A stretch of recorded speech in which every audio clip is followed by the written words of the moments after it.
Okay, guys, so it's Adrian there, and today it's visual novel story time. And I got a sneak peek at Moondusk Masquerade by Nochi Studios. I'm a big fan of Nochi Studios. They pop out games like crazy. Like, okay, um, they have a lot of games. Now their games are usually kind of like on the smaller side lengthwise, which is fine because they're also on the affordable side. So usually their games run from like 10 to 20. It kind of varies. Trying to think. I'm a little bit newer to Nochi. I haven't played their older games, their original games. And but I kickstarted Stellafire for the game key and some photo cards. I like photo cards. Uh I've been working with Nochi, streaming their games. They gave me a key for Plastic Trick, which I do need to go back, where you're romancing the mannequins. Go back and finish that. Uh, so here's the thing. Nochi keeps out like announcing that they're coming out with games, and I don't finish the ones before, and my backlog specifically for Nochi keeps getting longer and longer. And then they also gave me a sneak peek at Somnium 11, which was like a stat raisin.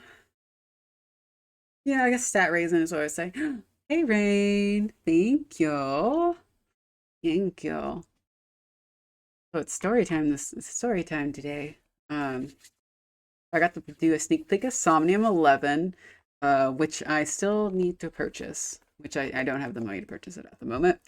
But they had another game that I didn't play the demo of yet called Love Cult, and they had a Kickstarter for that earlier this year.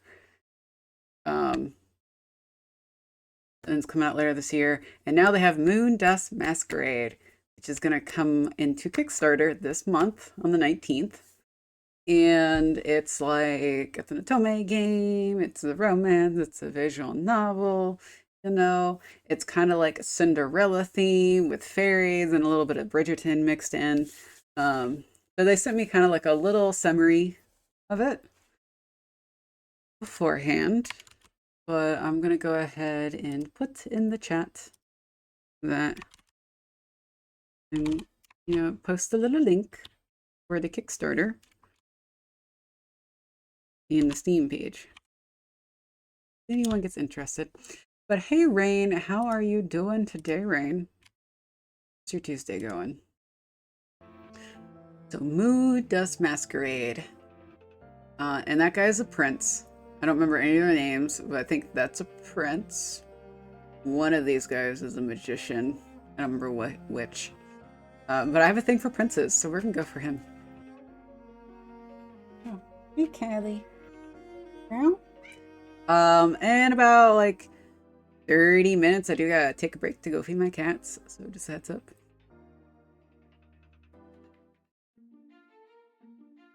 Oh yeah, what is your name? So the premise of this game is you're a human and you have been saved by fairies and you live in a fairy world. I'm not entirely sure if you've been kidnapped by fairies or what exactly how you're in the fairy world and how you're living with fairies. Um, but you live with fairies, but you're kind of a servant to like a high-ranking fairy family. And this is where like you're a servant, you do the cleaning and cooking. This is where like the Cinderella vibes pop in. So Um, I do like that they allow you to change your name in this one. Um, I know that hasn't been the case in all their games, so I do like it when you can change your name. So we're going to change it. Yeah, I'll bitch less. Once upon a time, the fair lunar hands of Silarune was where all of my favorite storybooks and fairy tales once took place. A land where the Celestite fairies would gather for glorious starry balls and rejoice under the moonlight. A realm where enchanted surprises would welcome you in every corridor, be it the endless crescent cascades, or gossamer delights, or perhaps if you're lucky, even the hand of a handsome fairy prince. There was a time when I believed that I would someday find myself in such a world, one beyond the rosy fields of Vesdim, I once called home. Oh, and now, I wake up every morning in those lunar lands wishing I could reverse my fate. Adri, an enemy. Adri, where are you? I can't find any other dancing slipper. Adri, Briar. Adri, I need you to finish combing my braid out. Oh, and my hem needs mending. My brooch tore it again. Adri, where could you have possibly hidden that other bloody slipper? Didn't you hear me? You need to bring the needle and thread now. Adri! Oh, both of them, they're annoying. This is my life now, a life of servitude in the court of Moondusk among the Celestites. Okay, I guess Celestites is the name for, like, the fairies. The fairies here say that I should be grateful for having been spared and taken in instead of being banished back to Vizdim after the Chroma Wars. So I know the devs said they're gonna add like a little dictionary thing into the game, which will be good. Okay. The fairies here say that I should be grateful for having been spared and taken in instead of being banished back to Vizdim after the Chroma Wars. It all happened when I was just a child with nowhere left to call home, and all because my fellow mortals had tried to conquer the forbidden realm of the lunar fairies. Oh, yep, that sounds about right. In the process, they'd even led the extinction of one of their species, the umbral fairies. Oh, joy. Needless to say, there is still a clear victor in that war. With their shrill voices and pattern across every room, I have no choice but to figure out which of my foster sisters to attend to first. So we got sisters. Let's see. Well, the issue is that we don't need new housing because the amount of vacant homes in America can house all the homeless and then some. Yeah, the problem is with some of those vacant homes, like some of them are so run down that they're not livable. Now there is some, I know some cities are doing stuff like, I know a lot of vacant houses in the city near me, like the city was selling them for like basically giving them away, but there was a stipulation that you had to fix them up and make them livable within like 5 years, something like that. So I know that's the issue we've run into. And I'm not saying like, I live in a pretty rich area because of the schools. We got like a lot of doctors out, so it's not like they're not building homes for like homeless people. They're building homes for rich people. So like,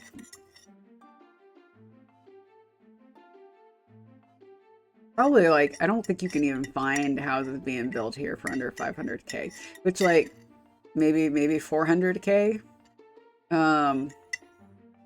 which is not expensive in comparison to some parts of the US, but you know, for the South, that is on the more expensive side. At where I am, people don't even move into the places. They're literally killing life and then slowly declining Florida wildlife for what? Money? Very much obsessed with me, my dad. It was 100% for money. Money is the root of all evil, right? Well, I'm more passionate about the second half of that paragraph than this. Yeah. Well, I mean, you're not wrong. So, like, it's kind of interesting. Like, we have a mall, right? And malls are slowly dying in America. Like, I'm kind of impressed that we still have a mall because it's not that active when I go, and a lot of places have left. Like, GameStop is gone, which GameStop hasn't been doing well for a while now, so no surprise. Feast, Frost, First. Jesus, why can't I type? It's fine. I'm not going to judge anyone who typos, because I typo real bad. But it is kind of funny, like, so you have great opportunities to, like, fix stuff. So, like, theoretically, when these malls start shutting down, you could quite easily turn them into, like, a place for homeless people to go. Kind of like a little fortress. Like, you'd have to probably add showers, but it's like, they have bathrooms, they have food capabilities, and then you could, like, retrofit some of the stores to basically be, like, little mini, not necessarily, like, apartments, but at least, like, little bedrooms. And then have, like, the food and bathrooms be, like, common areas for the most part. You'd probably have to separate it by gender, somehow, but unfortunately, like, when, like, my mall ultimately closes down, it probably will not be used like that, but it should. My mall would make a badass airsoft paintball place. You know what? A lot of malls would. It is kind of sad to see like the death of malls when you think about it, because I remember going to malls and like going shopping and hanging out as kids, and I don't know. There's just not as many places that you can go to for free to hang out as kids. So like me and my friends, we'd go to the mall, or we'd go to a park. Like my town had like a little skate area in our park, but they got rid of that. So yeah, I was in the era that grew up going to malls for fun just to kill time. Yeah, and like you would kill time, and you would also buy food potentially. You may do some shopping. You know, and like I know at our mall, like kids were causing trouble, so I think they were starting to put on like you could only come in groups under like 5 or something with your kids, or you had to have an adult with you, which I do kind of understand. Like, don't get me wrong, I do understand. But I don't know. I don't know what the fuck you do as a teenager anymore to go hang out with people, because there's just not very much public places to go that are free. Like you can go to the movies, but you know, that's kind of expensive. But me and my friend I showed you a picture of, we went there today. We still go, but then again, we are from that age group. Oh no, I still love to go to the mall. Like I was just at my mall yesterday with my mom and my sister. It's just, it's like, it's kind of sad to see all the stores are leaving. Like even Sephora left our mall. I think Forever 21 is in there, and they are having their closing down, which I don't shop there anyway, so I really shouldn't be like, oh, I'm really sad about Forever 21 going away. I don't shop there. But I'll be sad when the Hot Topic eventually goes and the mall closes, because I do like Hot Topic and box lunch.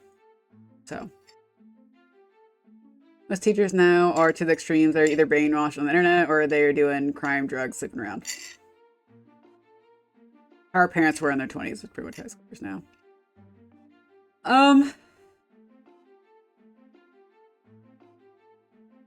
Yeah, don't necessarily disagree. I don't really know. I don't interact with teenagers that much anymore. I used to see them when I taught church and taught Sunday school. I used to teach like high school. But that was like a decade ago. That was when I was in college.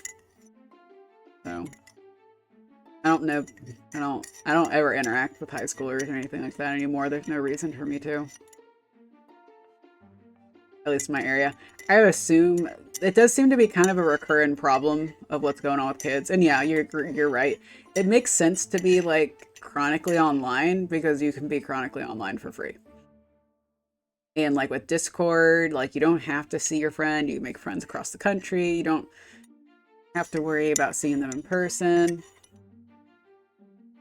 I don't either, but they kind of make themselves known here. It's hard not to see them do stupid shit. See, like, okay, so to be fair, so that's one of the benefits of living in a relatively rich area. It's kind of funny. It's like it was not rich when my parents moved here, and it's so much changed since I was younger. We were seen as like another town was better than us because they were more rich and had better schools and yada yada yada, and now it's kind of reversed. But so like the one effect of that is you don't see teenagers fucking around here. We have very little crime. Our cops do not have much to do other than pull you over for tickets and for doing stupid shit. So like the teenagers cannot get away with doing stupid shit here too much, because people will call the cops on them because our cops have nothing better to do. Kind of unfortunate for teenagers, but.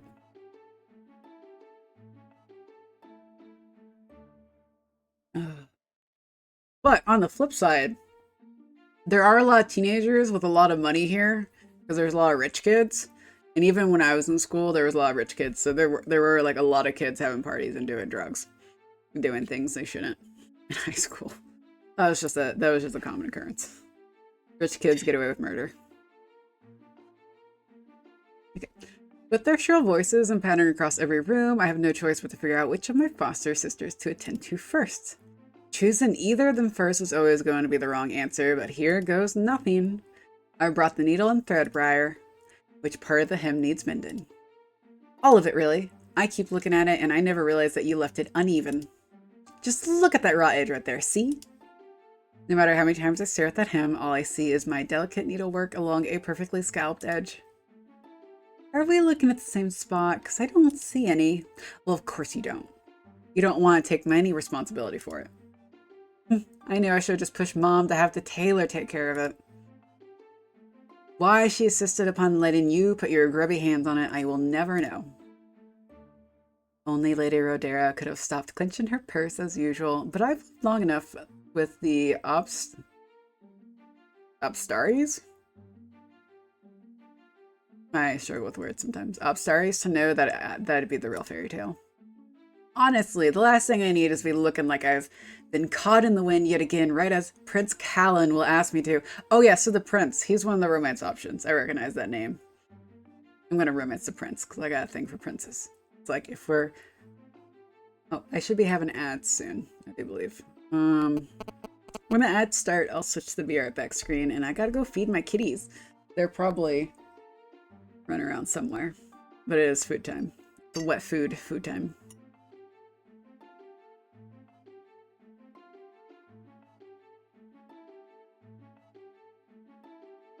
By Cosmea's fate, Adri! Cloud and Crickle said, and then me comes crunching in and yanks me by the arm.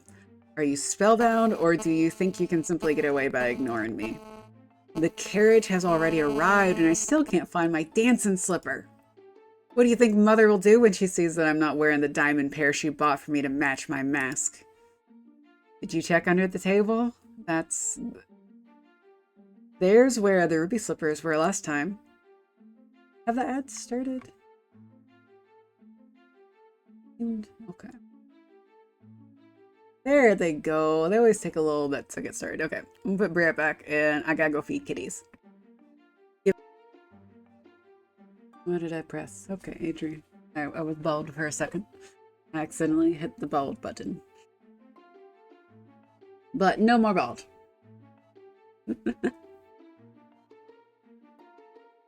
Okay, well, you go check for me. I've already looked everywhere, and I'm frazzled as it is. No, Adri, you need to fix my hem. How about you wait until after I find my slipper? How about you wait for once instead of always going first? These girls. How is that possible when it's always you who's... Darlings, please. The carriage is already here. You both best be making your way to it now.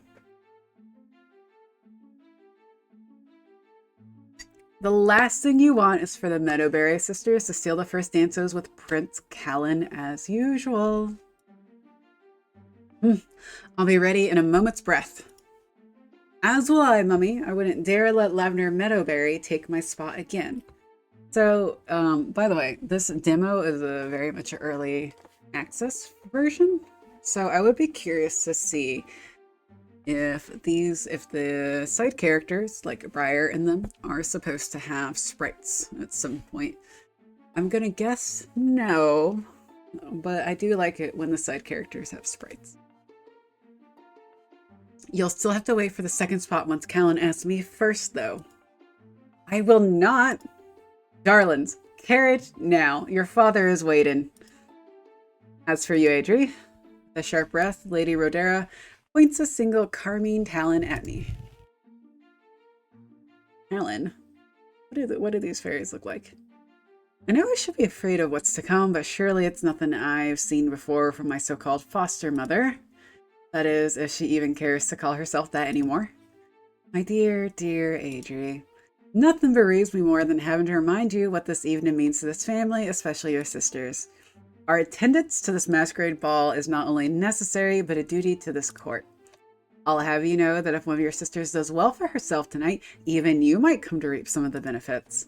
Perhaps then you wouldn't have to lament your lack of invitation, now would you? Well, it's not even like you should be upset at us for omitting you. The Moondusk Court has its traditions regarding certain species, especially since the war ended, so why not simply support your sister's prospects instead? Surely tonight could have still been an exception.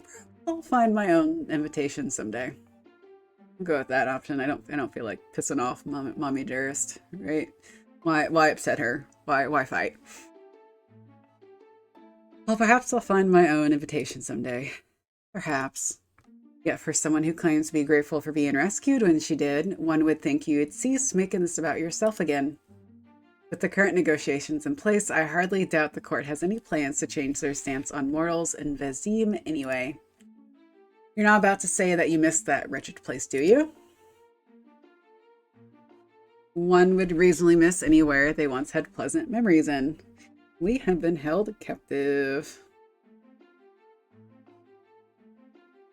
Surely you're not referring to the ones with your neglectful family, are you? The ones who would rather let you starve than to stop invading our realm's portals? You've made my point, my lady. I don't need the memories. Well, good, because I wouldn't want you to be recollecting anything shocking. In fact, consider it a blessing in disguise that you won't have to be subjected to tonight's gossip. Oh, okay. But why would we be subjected to gossip? There are certain families who still don't see eye to eye about sparing the surviving morals after the war, and that's heartbreaking, isn't it? Now mind the house and see to it that breakfast will be ready for us by the time we return in the morning. Cinderella, Cinderella, we are Cinderella. Such a great life. Oh, and one more thing. Yes. An enemy wants milkberries with her morn porridge, freshly plucked. With that, Lady Rodera dons her plumed mask and shuts out with the door. As soon as the carriage disappears into the road, I finally come to my senses. Freshly plucked? As if I didn't pluck milkberries yesterday? Holding my tongue, I pick up my basket and march straight to the garden. Like, fuck these guys. Milkberries. Why milkberries? I really hope this time I don't get stung again. Cautiously approach the capricious little sapling in the corner who already seems to know why I'm back yet again. As always, it starts coiling into a spiral and shakes its bulb like a rattlesnake. Oh no, not today. Although, if I'm being honest, you'd be the least venomous creature I've had to deal with this evening. Setting my basket aside, I kneel down to figure out my proper angle of attack. When it comes to celestial flora and fauna, the rule is always to assume that everything is looking for the chance to outwit you. Or rather, to mainly outwit mortals. So I'm assuming the fairies are not mortal. I'm assuming they're immortal, maybe? Let's see. I suppose I could try the calyx this time. The sapling is already shaking its head at me, but it knows I won't give in easily. As I reach in, I notice something sparkling from the moonstone blossoms nearby. Oh, what's happening over there? To the sapling's relief, I head towards the delicate light where a crystal envelope rests on the blossom's luminary petals.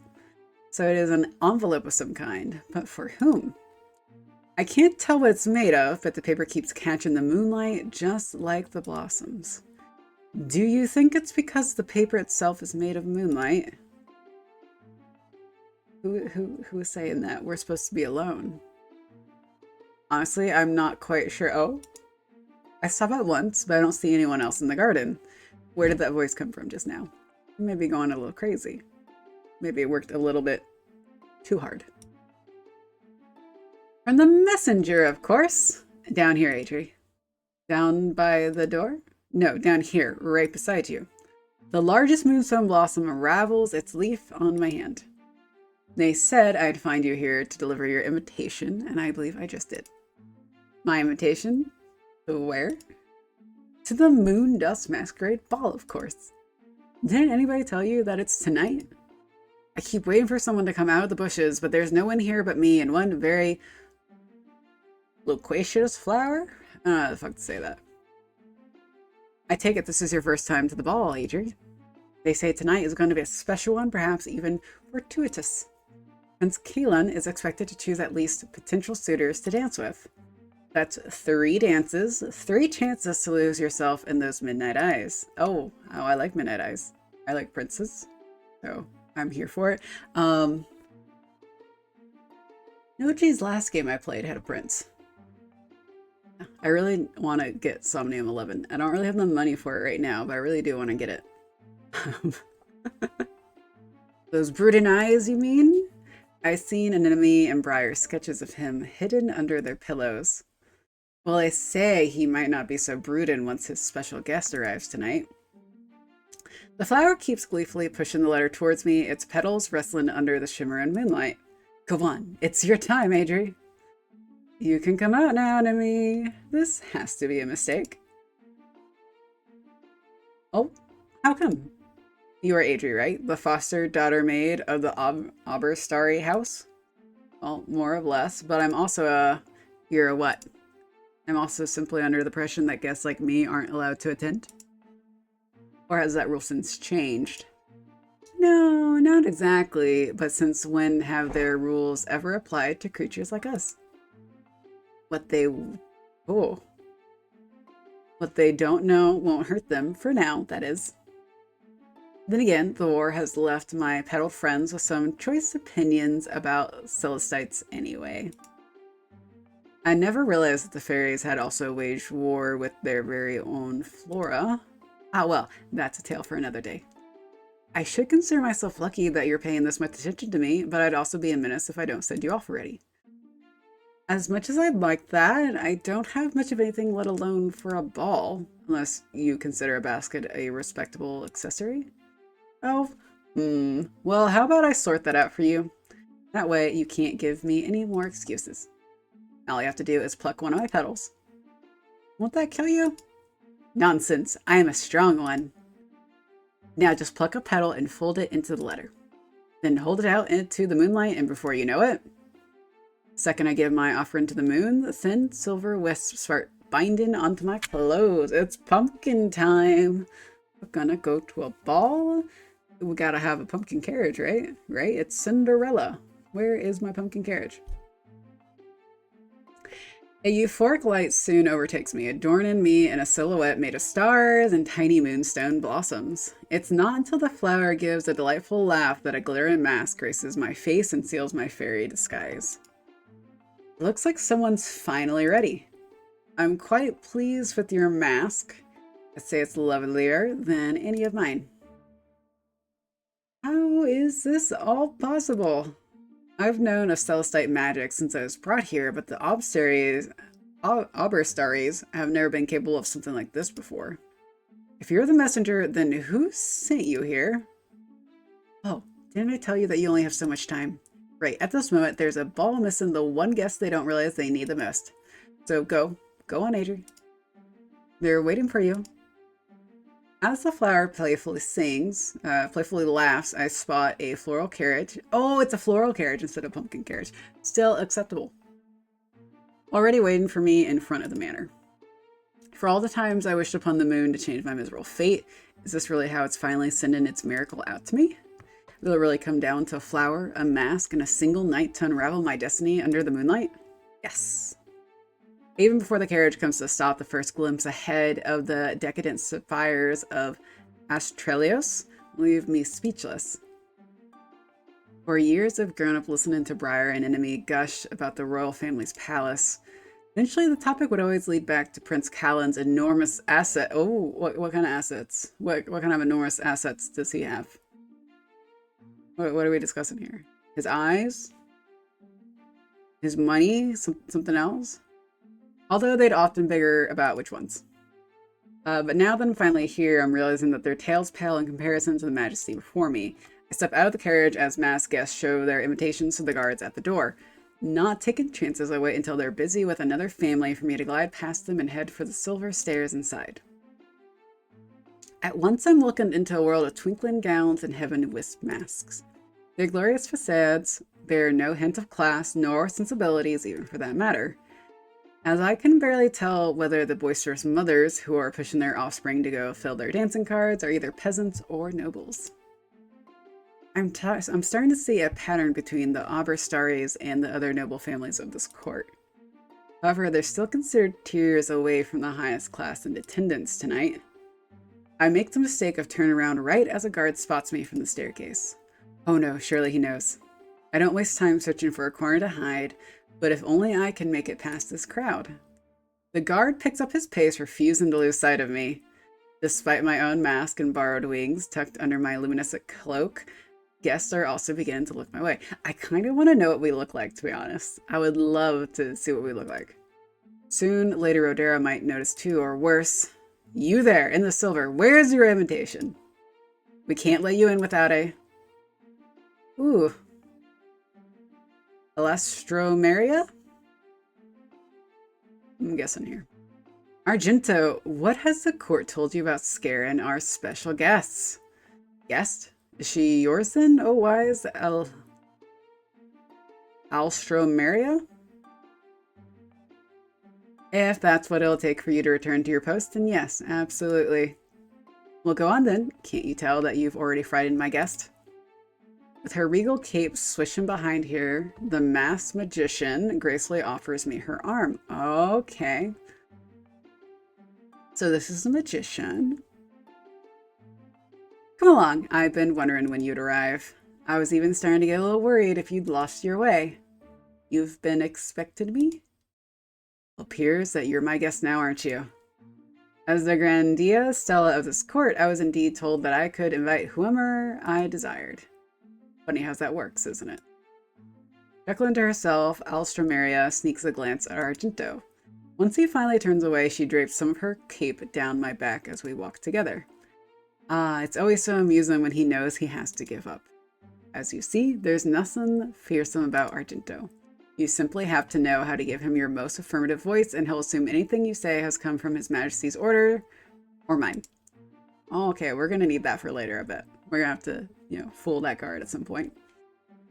It's amusing watching the expression he makes whenever you say it, although yours is quite a sight as well. Why so surprised, my dearest guest? Are you my flower? Shouldn't you be returned to the royal family? We're going to be like, are you my flower? Am I your flower? Are you trying to tease me about my name? I'll have you know that I'm quite fond of it, so much so that I'm curious to know what it'll sound like when you call me by it. Oh, she's very flirty. Very upfront. I can take the directness. So while this is a Otome game, probably like the term more properly would be Amare.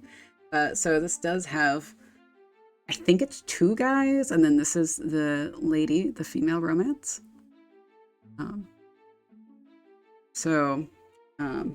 You are playing a female lead. I did not see any options to like pick your gender or anything like that.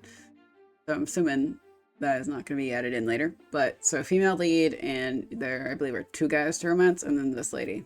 I know one guy is a prince and the other guy is a knight, since this lady is a magician. So I don't think they have any secret routes. I don't think they usually do secret routes. So not that they couldn't ever eventually add in like a secret route or additional, but that Nochi is usually pretty upfront. This is what the game has, this is what you're gonna get, this is what you pay for, this is what you get.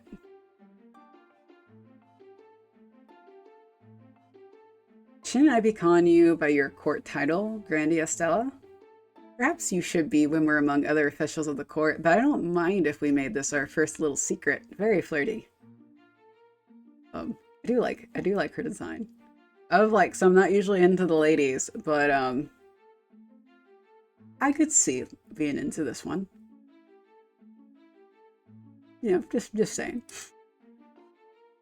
Or if you find my name to be a bit too long for your taste, why not call me Maria for short? Although if you were trying to tease me just now, then I should point out that if I'm the one who picked you out of tonight's celestial bouquet, doesn't this instead make you my flower? Well then, we should make haste. I'm sure that Callan will appreciate the introduction. Wait, you don't mean the Prince Callan, do you? Well, of course it's him. There's only one Callan in this region, and he's currently off in a corner, severely lacking in stimulation. Somebody needs to get that prince to see the light, and I decree that it should be you. Oh, okay. Okay. Not where I was expecting this to go, but, that's okay. Am I dreaming?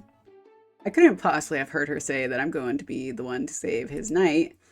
As we cross into the labyrinth of masks, my world only becomes more surreal. Surely this must all be one feverish dream. Otherwise, how am I supposed to believe that Prince Callan will spare me a greeting tonight, let alone a conversation? And then what? Will he suddenly get down on one knee and propose to a mortal maid before his judgmental court? Not if he doesn't know you're a maid. I mean, I'm just saying, how would he know you're a maid?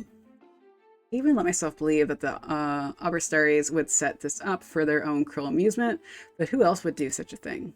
While offering smiles to the other guests, Maria soon leads me to a corner swathed in silk curtains and marble pillars. My eyes first wander to the kingly fairy masked in gold and his ethereal queen as a servant offers them each a chalice. Embroidered beside them in the midnight cloak is... Oh. Okay, so that's the typo they need to fix. That's really Prince Callan. Now I'm certain that this is a dream. Why only a dream? A magician's senses never lie, and this one's never been wrong when it comes to reading between the lines. Before we go any further, Maria gracefully takes it upon herself to straighten my outfit. All you need to know about addressing His Majesty is one simple rule. You must never assume that you'll always have the last word. I mean, he's a prince, so that seems quite obvious. When it comes to Callan, however, perhaps you could tempt his mood a little.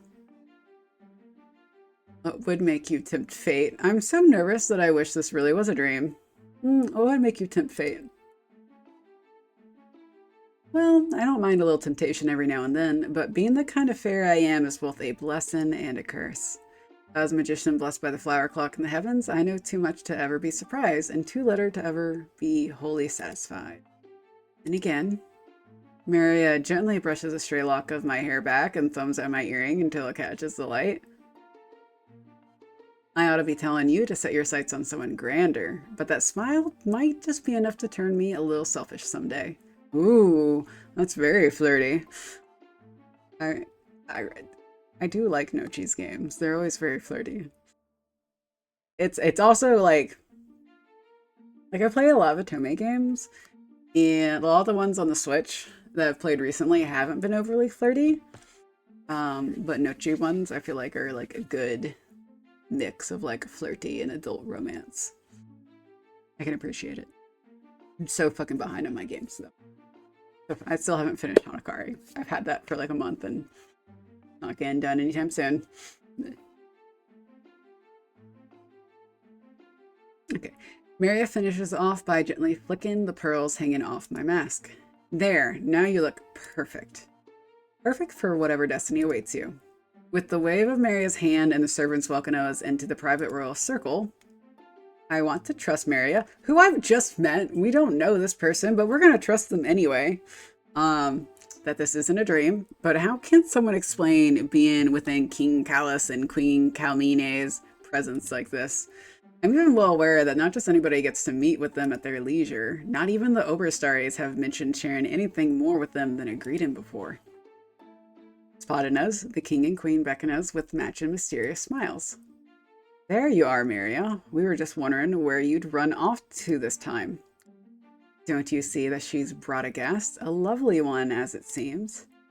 You always seem to have a good eye for the best dressed of the night, my dear. All but Callan share a chuckle as he leans against the pillar. Ah, I'll gladly accept the title. I thought the very same thing as soon as she came through the doors. Imagine to my surprise when she not only revealed that she has an impeccable sense of style, but that she's an absolute delight. As a matter of fact, I believe our guest here might have a thing or two in common with a certain son of yours. Ah, did you hear that, my son? Maria has found you a good conversationalist. Doesn't that inspire any ideas? You've yet to offer any dances tonight. I mean, so like, to be fair for the prince, if he's basically being like, oh, hey, if I offer you a dance, you are potentially might have a chance at marrying me. And he's maybe potentially doing it under duress. I probably wouldn't want to dance with anybody either. You know, I'm just saying. With a husky sigh, Callan finally pulls away from the pillar to face me. The moment his eyes soften, I almost forget to breathe. Would you like to dance? Seems very enthused. Even before I've taken a step, Maria prods me towards him. Ah, yes, of course. I'd like to share a dance with you, Your Highness. Apologies for forgetting my formalities. I don't mind. Neither do my parents, if you can believe such a thing. He's telling the truth. On a night like this, everyone can fancy themselves whomever they want to be. Oh, really? Well, surprise is on you. I'm a human, guys. Or once we don't see it fit to question it, not when something thrilling might come out from all of this. So run along, my dears, and enjoy the good conversation. I'll be here waiting with Maria, perhaps start in on those cards and invitations. Mother, please. Alan is quick to offer me his arm and lead me off their circle before Mother can say any more. Before leaving, I spot Maria taking a seat beside the Queen and helping herself to a chalice. Something tells me that they'll be toasting once we're out of sight. I'd be worried if they do. Everything is happening so fast, and yet it feels like only until today has someone chosen to answer my prayers, especially to have this moment here right now with him. While the celestial... Ooh, very pretty. I like the background.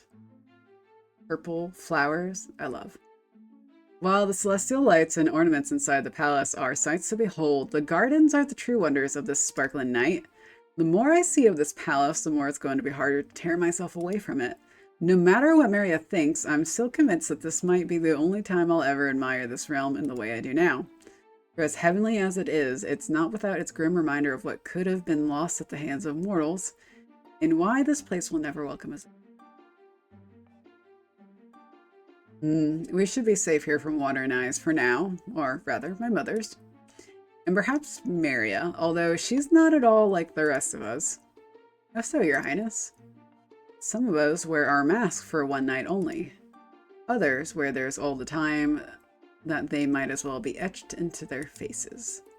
However, I doubt this is the conversation you've been waiting to have with me all night.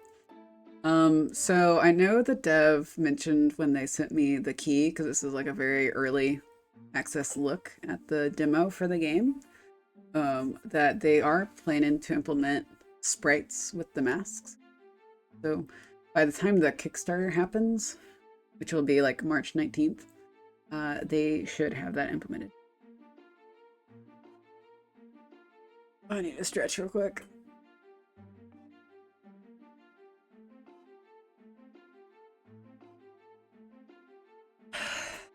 Stretch. Besides, pushing his cloak aside, Callan offers me his hand. I promised you a dance, didn't I? How could I say no to this elegant face? Reaching forth, I let Callan guide me into a slow waltz under the orchid arches. So you're a friend of Maria's, are you? Is that all I'm going to wind up knowing about you tonight? Well, what more would you like to know? How about the fact that I can tell you've never danced with another before? Since we've started, you've been hesitating on how to let me lead. Don't tell me that this is really your first time.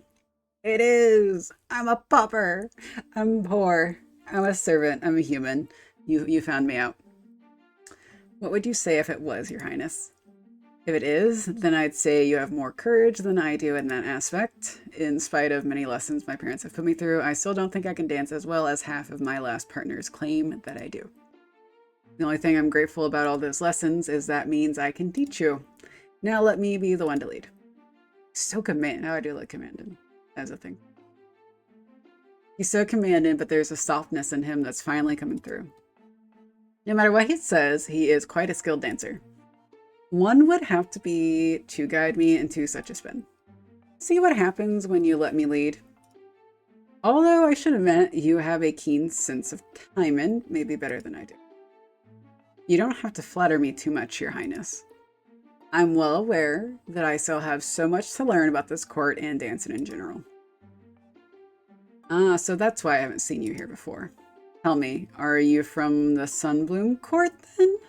Or Sarenvale? No, neither. Couldn't that be something I could share with you another day? As the Queen said, perhaps tonight is the night where I could pretend to be one of your court and only yours. Or you could also just let me guess if you won't tell me. Between you and me, I can be quite impatient for the truth. Well, joke's on you. I'm going to be lying to you all night. There is no benefit of me to not lie. Actually, probably bad things might happen if the truth comes out. Is that all you're impatient for, Your Highness? Callan stops our waltz, but he only grows more intense once he sees our hands still intertwined. Even the Lunarian roses have stopped rustling around us as if waiting to listen for his next words. Contrary to what this court says, I'm not here to make any promises to anybody. Not to myself, nor to any betrothed. Hearing that, somehow this garden seems more lifeless than when we stepped into it. What else was I expecting him to say? Even I know that'd be asking for too much too fast. Yes, it's been probably like an hour, maybe a couple hours. Come on, girl. Come on. But then why does my heart still feel like it's shattering? I take it even you've heard the gossip in the little time you've been here. Shouldn't be so surprised. Since the war, it seems like everyone's been waiting for some new beacon of hope or change. But instead of asking me of my plans to protect this court, they'd rather ask me about who I'm going to marry. I mean, it's kind of important, right? And that's what happens when you're in a time of peace. If you're, fighting a war, they probably wouldn't give a fuck who you married. What if marriage has always been the last thing on my mind? I suppose a prince can survive on trysts. Don't you ever want to know how it feels to fall in love? I feel like this is how you piss him off. This is how you piss him off, I feel like. I'm gonna go with this. Oh, but don't you ever want to know how it feels to fall in love? Now I'm curious to know which court you're really from. Even then, most monarchs have rarely ever been brought together by love rather than by power. At best, they'll manage to learn how to use each other to get their way. His parents seemed kind of nice. We only heard like 5 words, right? So they didn't seem like they were being super cutthroat with each other, but he's implying something very differently. Now, that's one thing that makes us no different even from mortals. That's 2 things that mortals have in common with Celestites, then. Despite what they say, I know they still believe in the importance of love. Is that what you really think? Well, don't you think that every creature should experience love at least once in their lifetime? Perhaps more creatures could ever experience such a wondrous thing, they'd realize the real magic they're capable of. Okay. Does this mean that you've experienced such a feeling already with someone else? Oh, is he getting upset? My silence only lures him closer, his hands searching for how to keep me here with him. This might get a little spicy. I'm gonna be embarrassed if this gets a little spicy. I'm gonna be real honest. I told myself earlier that I wouldn't ask for your name, but if it's not a name I'll get tonight, then what else can you give me?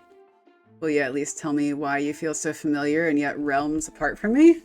Oh, okay, that's kind of interesting actually. Because why would a human maidservant of a lower noble class family feel familiar to said prince? Theoretically, should not. Perhaps it's because we've both been looking for something new to believe in, something to tell us that there's a better path ahead. Otherwise, will either of us ever be satisfied by staying as prisoners of our own lives? Who are you? His fingers tilt me to him, then gently brush up to my mask. I can feel his fingers latching onto my mask, ready to peel it away from me. A part of me wants to stop him, but the other half of me wants to know if this is the moment that will change everything. We have a fairy disguise, right? Do we have the same face? Suddenly, a dark aura soars into the night skies and shrouds the moon above into an eclipse. At once, Callan pulls me into his grasp as we both watch in silent terror at the sable mist sprawling towards the castle spires. Oh, okay. Cinderella time is now over. No more Cinderella. Now we're getting into the mystery part. Stay close to me. I didn't think the beast would come tonight. Oh, the beast. Oh, what beast? What is this beast? The beast. What the fuck? What the fuck are you talking about? The penumbral beast? Ah, words. Hopefully. I have to wear like bands on my braces because I'm at the end of my treatment, thank God. It also means I can't open my mouth super wide.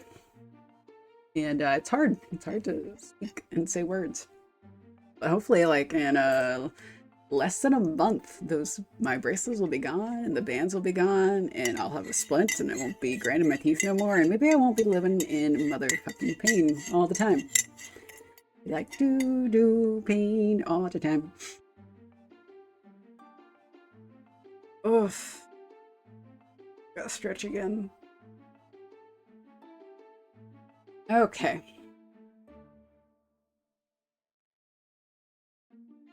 Back when the mortals of Esdeem tried to return through the Astradia portal after Season R magic, their souls were caught in limbo, then torn apart from them. That sounds horrifying. Their shadows up there are all that remain, and so the beast waits for nights like these to wreak its havoc upon the castle. Only the castle? If we don't stop it, it could very well try to attack the villages next. I suspect the other guests have sensed it too by now, and my parents as well. At the first chance we have, we should start the incantations ourselves, and then I'll take you back into the ballroom myself. What incantations? Oh, okay.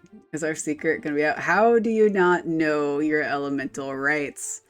Because I do not have magic. I'm human. As Callan towers over me for an answer, Maria comes rushing out the doors with the king and queen in tow. Soon, more of the guests come pouring through from all sides of the castle. The penumbral beast has returned. Callan, my son, you must lead the rites. Summon the knights as well, especially Lear. I think this is the other love interest. He should assist you.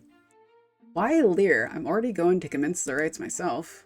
I'll be finished by the time he decides to join, if he even does. That's weird. What do you mean, if the knight joins? We have plenty of other guests should we need them to help us craft a shield. With the other Celestites rushing into the garden, I'm beginning to lose sight of Callan. One by one, they're quick to reveal their majestic wings and summon the moonlight at their fingertips. I really do hope we get like a CG of some kind with like wings like popping out or something. Like that'd be really fun. All the while, I realize that it's only a matter of time before Callan expects me to summon a light that I can't possess. While not all fairies have a strong of an affinity for the moon, as Celestites, they can all still make contact with it. Only mortals can't, no matter how hard they wish or try. Surely once this creature is gone, Callan will want an explanation from me. If he doesn't, then there's no doubt that the king and queen will, and will have a punishment ready for me. Callan is so far away from me now as he leads the knights and guests in conjuring an aural shield over the castle. Somewhere in the crowd, Maria must be using her powers too. I want nothing more than to go back to them, even if it's just to say goodbye. Even if they don't understand, I want to thank them for encouraging me to take this chance. Because even if tonight wasn't about me finding my destiny, I still got to taste something that I could never have again. All of a sudden, a gloved hand pulls me straight back inside and drags me into the nearest corridor. Oh, spicy. Ah, stop, let go of me. I can't yell, guys, so don't expect that from me. Ah, okay, this must be Lear, the night guy, I think? Ah, what? And what? Let you ruin your precious disguise? Oh. Oh. I can tell you've been putting a lot of effort into it, but still not enough to get past me. Whomever you bartered with for it is clearly skilled in the finest of magic. The stranger finally lets go of me once we reach a secluded corner. Oh, okay. I don't think the flower spirit thought this would occur. Finally, I can take a good look at him as he calmly smooths out his cloak. That brooch on your belt, is that a royal seal? By gods, no, it's the seal of an honorary guest of the court. I'm no prince, but I'll surely be your knight. Oh, flirty too. Everyone likes the human, apparently. You have a shit ton of fairies and you like the human. Whatever. I'm suddenly recalling the king's words to Callan. Are you Sir Lear? Or wait, you can't be if he's out helping Prince Callan. Oh, but I will help him shortly. I just have something far more pressing to attend to than the usual phantasm of the night. Callan did say that his penumbral beast has been invading often. Is that why you've come all this way to the Moondusk Court? You keep asking the wrong questions, you're only going to reveal your secret further. As it is, you haven't been doing a decent job at hiding your mortal aura from me. What more do you know about me? Not quite enough to satisfy my curiosity yet, and from what I'm gazing upon right now, I've caught quite the lovely enigma in my, this would be grasp. Caught? Aren't you an enigma yourself? I might be now, but I don't intend on keeping it that way for very long between us. Although you ought to thank me right about now. Had you stayed any longer dangling at the prince's side, you would have given yourself away. Begin with, what kind of fairy would not know their own rights? I'm not a fairy, so I don't know them. I don't know what to tell you, sir. And most importantly, do you really believe that a beauty like you can show up and claim to be from another court so easily? Did you listen to my conversation with Catelyn earlier? Perhaps it might take the prince some more time, but that would be neither surprising nor new for him. Oh, he's calling the prince dumb. Oh, hot damn. Throwing shade. Mary, on the other hand, that one I better watch out for. She knows too much, even when she says she doesn't know anything. Now here you are, my beautiful enigma. And look at you, a scoundrel. Please say you'll keep this between us. We're gonna call him a scoundrel. We're gonna be feisty. And look at you, a scoundrel. Am I only a scoundrel because I've caught onto your act? I would think that'd make me someone for you to be keeping an eye on. And gladly, I wouldn't flinch if you wanted to take your time unraveling me. Ooh, spicy. Thread by thread, button by button. I'll give you as much time as you need. Actually, speaking of spice, I need to do my Love and Deep Space dailies. Lol. 1 second, I need to reply to text message real quick.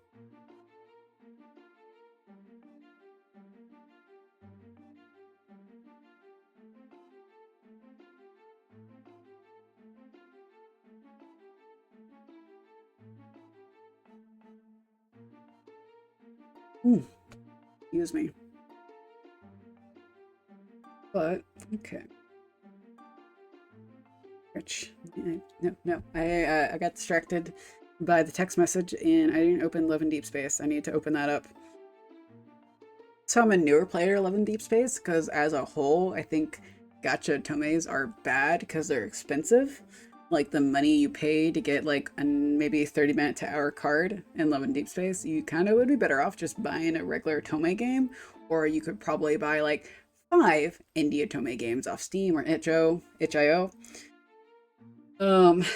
But I do like Love and Deep Space. I don't like its money practices. So, but I'm a newer player. I started in like December or something like that. So I'm still having to do like little daily workout with the boys to be like, hey, achievements. Who knew achievements would be in my mobile gacha game? I should have known. Okay. I got a 5-minute workout with Zane set up. Okay, back to this. What kind of knight of the court are you really? The kind who's only bound to himself. Okay, he looks really good. I'm kind of torn between who is hotter, him or Callan, just like based on the art. I love princes. I also love knights. That's been a thing I've always been into, like Arthurian legends and knights. Yeah. It's for good reason, mind you. If you haven't noticed yet, even the nobility here pretend to be oblivious to their own wealth and privilege. Just imagine the other things they might be so careless about. And yet they're so quick to lay blame on mortals. Isn't that strange at all to you, my beauty? Let me tell you something that you ought to have known before setting foot in here tonight. If there are any mortals left in these lands, they certainly wouldn't have found their way into this palace, not even as servants. Every sound around this castle makes you flinch right now, doesn't it? You can hear the crackling outside as they fend off the penumbral beast. But mark my words, that monster will keep coming back for as long as it needs to claim its retribution. What does that monster really want from this place? You obey me this time? Oh, obey him. Then I might just tell you more the next time we meet. Why not this time? It seems dangerous to wait. What's more dangerous is you staying here any longer before the masquerade resumes again. And this time, no mask will be able to protect you, nor your secrets. If you truly want to know more, let alone see tomorrow, then leave now. Trust me on this, even if it's for this one time. I wish I had more time. I mean, yeah, he's not wrong. We need to get the fuck out of here. We need to go. We need to go. I wish I had more time to think, but I do hear something bursting outside, followed by a fluttering chorus of wings. Soon I'll hear footsteps once they make their way back into the castle, and then go while there's still moonlight. My only chance of surviving is by escaping this starry menagerie. For fate would have it, my short time as a Celestite has finally come to an end. Ooh. I remember the last time I run this fast without stopping. Wait a minute, what about our carriage? We ran all the way here? Perhaps it was once through the wildflowers of Esdeem, and not at all while wearing a ball gown that slowly faded into stardust. By the time I reached the manor's garden, my heart hasn't stopped pounding nor fluttering. All I can do is rest among the moonstone blossoms as my mask finally fades away. Now I feel even more like I don't belong here. But how could I ever find my way back into that palace? Back to a place where the magician welcomes me into her mystic circle, or where the roguish knight would rather tease me than to slay the beast. Or back to a place where the prince is resisting his deepest desires to fall in love. After knowing such a place exists, how is one supposed to return to this life? Is that not the world those tales spoken of before the war divided my kind and theirs? Taking in the night wind, I hear a soft rustling nearby. I look down to the lunarian rose below and see another crystal envelope. Another letter. Opening it, my heart starts to flutter all over again. Your beauty may be something to behold, but it's your courage which has enchanted my heart tonight. In your celestial wake, you've left a lingering mystery upon my very soul. While you left before I could have seen under your mask, I desire another chance to lay claim to your precious spirit. For in 3 masquerades' time, the king will announce his heirs soon to wed. Oh, the prince did not sound like he wanted to wed soon. If you truly believe in destiny, then you must make your glorious return to set this magic in motion. Only then will you part through the veils of this court in all its love and lies. And importantly, you'll discover who seeks to capture your heart with words of passion in both ink and whispers. So tell me, my starlight wonder, will you meet me again at the next Moonlight Masquerade? The next day. Heading home from the village, I can't help but notice the castle grounds and think back to that magical night. It was a night full of wonder and mystery of endless possibilities. Only now that night feels like a dream I desperately wish I could slumber back into just to see that face again. I know I should keep walking, but I find myself stopping to enjoy the sight past the gates ahead. Before taking another step, a familiar crimson beauty catches my eye. Wait, I recognize those flowers. Those aren't at all native to Celarune. I didn't even think they'd be able to grow here, considering how most fairies might find them ordinary. Unlike the other flowers around, I remember seeing these ones while growing up in Vesdeem, at least from what I can remember of those painted fields. This kind, they used to grow widely in the bushes outside of my family cottage. Mother used to bring a bouquet inside so that our home would always smell fresh and sweet in those dewy mornings. If I had known that such flowers were also growing in Celarune all this time, I surely would have tried asking his lordship and lady to let me keep some in my room. Oh, 1 second. Zane has finished his workout. So now to do the other guys.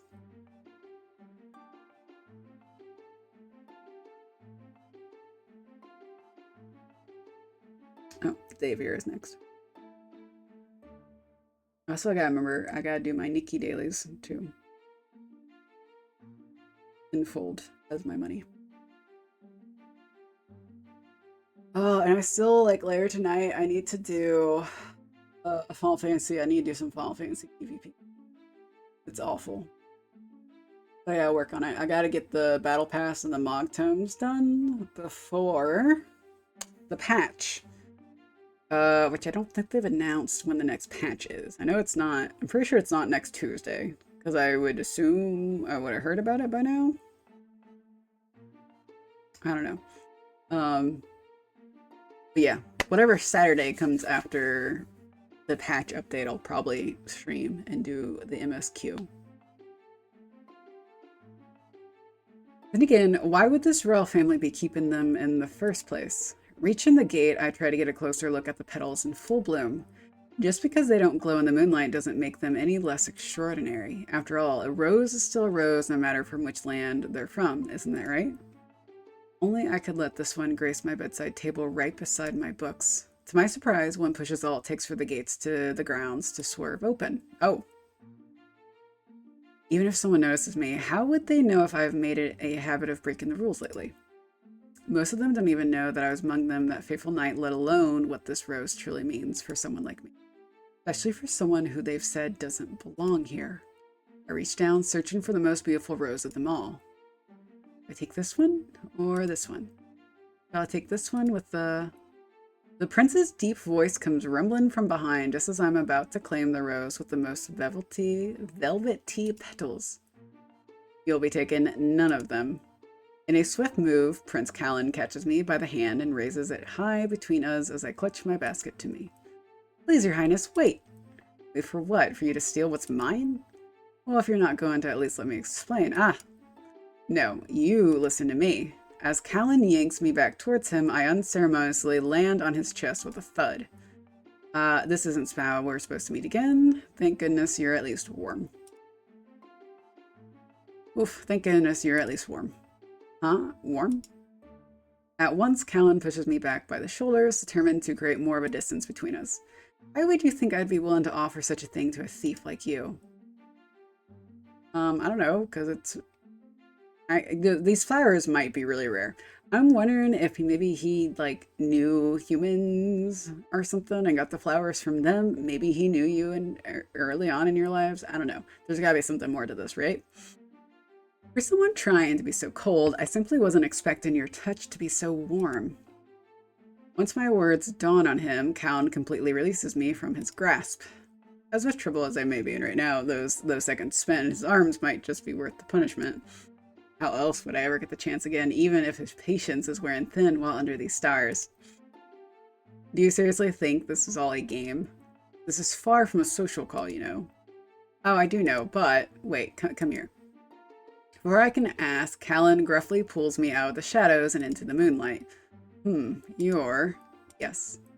For a moment, the light almost reaches his eyes before they flash back into their familiar coldness. You're not who I thought you were. Suppose you can't be anybody else but a thief anyway. A thief out to steal my roses and my embrace, apparently. Yes. Your embrace was stolen. I apologize. You might as well include one to steal glances as well, Your Highness. We're just gonna flirt back. I can appreciate that. I have no time for silly games. And none of this changes my mind about you. If I were who you thought I was, would you be saying the same thing? Okay, as will be in like 5 minutes.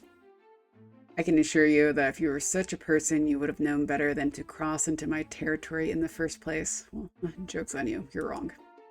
Who do you serve, anyway? I know you just came from the village markets. I was on my way back to the Obastari house, Your Highness. You must be a new one then. Nope. I don't remember seeing you there the last time I paid a visit to Lord Allathorn, even if it's been a while since I've been ordered to. Considering I've served his family for a while now, I was likely there, but perhaps tending to the rooms upstairs. Unless you were privately invited last time by one of his daughters. Absolutely not. I don't call upon just anybody. In fact, don't you even dare get any ideas. He's pretty fun to talk to, and he's not too concerned with me being here. He's just chatting. How else would you like me to recall you, then? He's like, you are such a smartass. Must know, I'm still trying to understand how even a servant like you could have such a lapse in judgment. Surely, however, there's an obvious reason why. You can just come out and say it, then. Not like you'd be the first in these lands to say it to my face, although you might be the first of your royal family to do so. Fine. Nobody expects mortals here to be anything but heartless or mindless. Instead of knowing your place and keeping your hands to yourself, you mortals think you have to claim what you want whenever you want. Had it been for such false ambitions, the Chroma Wars wouldn't have ever put such a strain on our lands in the first place. I only assume that you're simply one of the many captives that we chose to spare, and this is how you repay us. Okay, back to Love in Deep Space. Xavier is done working out. Who is next? Caleb. Caleb is my favorite. Silas is second favorite, and then Zane after that, and then Xavier and Raphael I really don't give a shit about.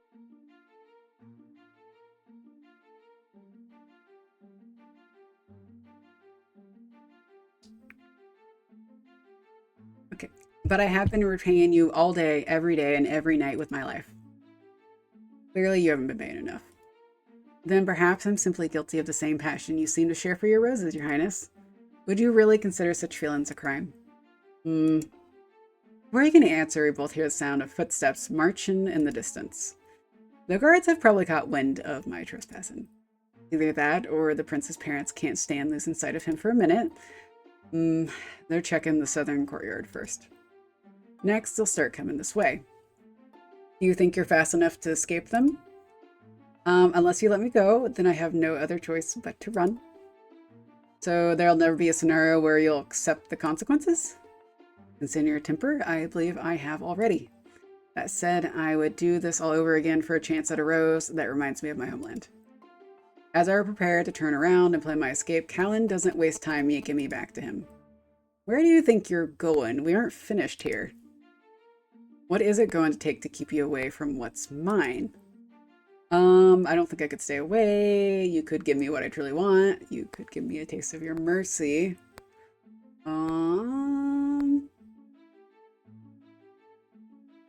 Could give me what I truly want. Freedom. Perhaps you could give me what I truly want. Back in towards the bushes, I can't help but run my hands gently along the petals. If this is my last chance at freedom, at least I want to remember how these precious flowers feel now, just as they did back then. And that's even if my innocent gesture seems to be stirring something other than ire from the prince. Do you really still think you can get your way? You really can't part with a single rose? I thought fairies wouldn't find such ordinary roses worth safekeeping anyway. That's exactly why I chose to keep them. But why? It's not like I've been ordered to weed out common dandelions from the Aberstari's garden before. Just because most of my kind doesn't care for Vesdine plants doesn't mean we're all the same. You see these gorgeous petals? Those calyxes? Perhaps they don't resemble anything like the roses kissed by our moon, but they clearly harbor an earthly and resilient beauty all of their own. The beauty I don't expect for just anybody to understand. If only the rest of the court could hear you say such things. But it's just as right now, isn't it? Crossing his arms, Callan rests against a tree to listen for the guards just beyond the glade. He keeps watching me, waiting for my desperation to send me fleeing from his sight. But like a flower to the sun, I turn to him instead.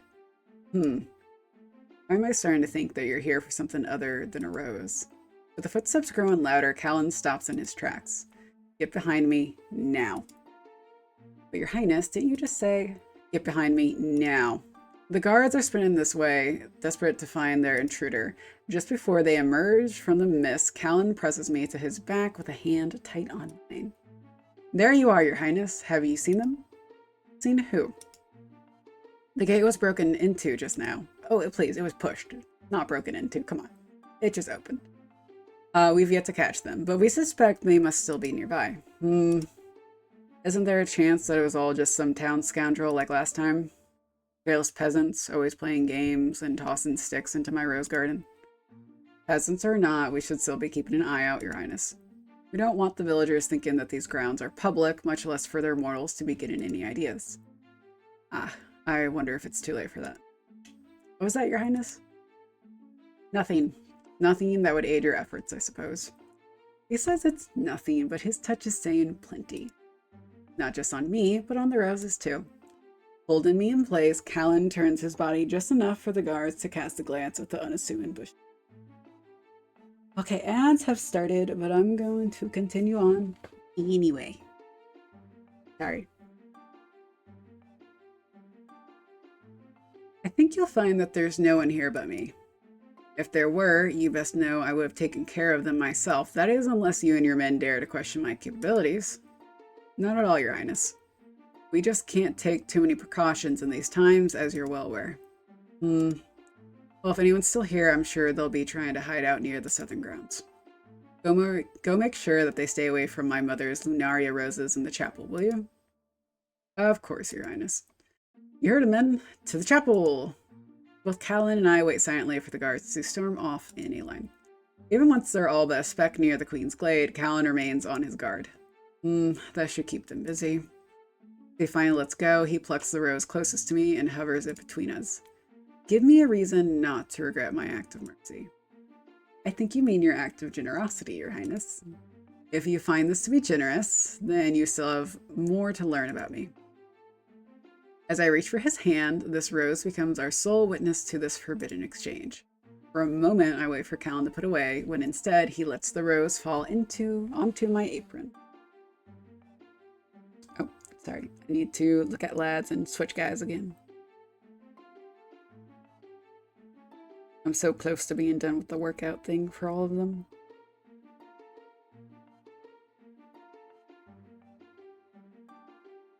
I finally have my rose, but it isn't yours. No matter what you do, this rose can never be truly yours because it will always be mine. It's like every other rose in this garden. Yeah. Oh, what is this?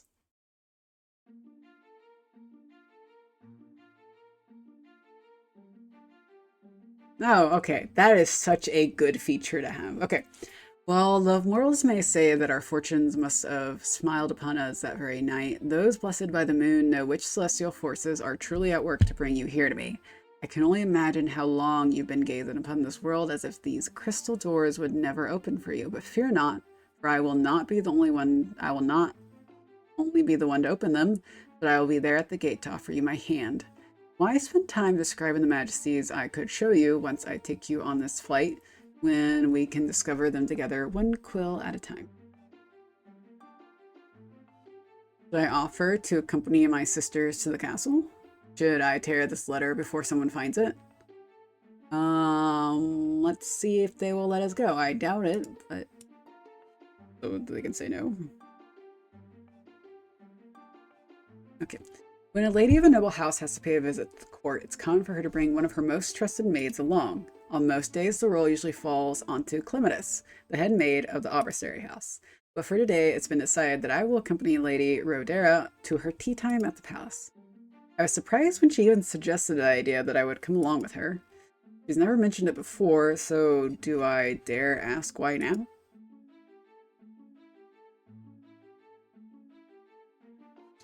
As soon as we arrive, Lady Rodera doesn't wait to toss her coat to me. Now, do make yourself scarce.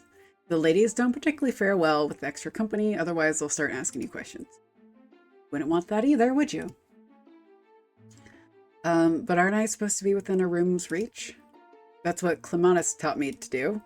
Not for today, my dear. This is kind of weird and a little sketchy.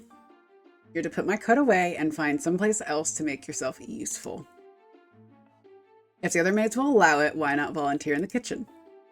All I ask is you be ready with my things when it's time to leave. Is it really appropriate for me to ask them, my lady? Before she lets me finish, Lady Rodera straightens her skirts and struts to the parlor room. I can already hear the tea time chatter echoing off the walls. If she was planning on having me wait outside, then why didn't she ask Clematis instead? There is something weird going on with this, okay? After putting Lady Rodera's coat away, I reluctantly make my way to the kitchen. As I approach the door, I can hear the cook scurry in to prepare for tonight's supper. All of a sudden, the door swings open and a palace maid stops in her tracks. Oh, are you lost, my dear? I would be if this isn't the right way to the kitchen. Well, then you've come to the right place, but, know exactly where her eyes have gone. Oh, I see now. No ears, no wings, no aura. Who sent you here, my dear? Lady Rodera of Obastari? She's having tea with the other ladies, so she suggested that I could say no more.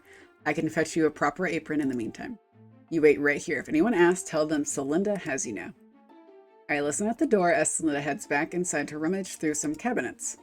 Not long before she hands me a crisp white apron with gold trimmings. You won't be the first one they've sent over to us, although it's usually under other circumstances. Other circumstances?